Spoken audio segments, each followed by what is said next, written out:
بڑی خبر، supreme court کا یوپی مدرسہ ایکٹ کو آئینی قرار دینے کا فیصلہ، لاکھوں طلبہ کو راحت۔ اتر پردیش میں مدارس کے 17 لاکھ طلبہ کے لیے بڑی خبر۔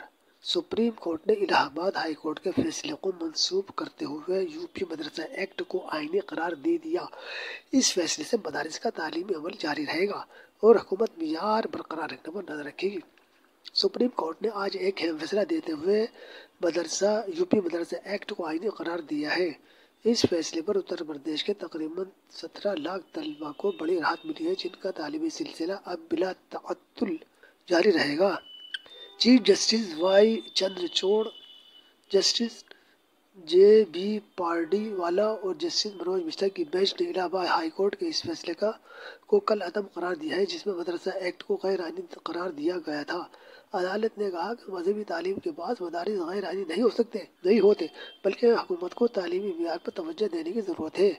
مدارس اب اعلیٰ تعلیم کی ڈگریاں نہیں دے سکتے، لیکن بنیادی تعلیم کا عمل بلا تعطل جاری رہے گا۔ سپریم کورٹ کے فیصلے سے اتر پردیش میں تسلیم شدہ 16,000 مدارس کی تعلیم پر کوئی اثر نہیں پڑے گا۔ یہ فیصلہ اتر پردیش کے لاکھوں طلبہ کے لیے ایک بہت بڑی راحت ہے۔ بے شک بڑی خبر، سپریم کورٹ کا یوپی مدرسہ ایکٹ کو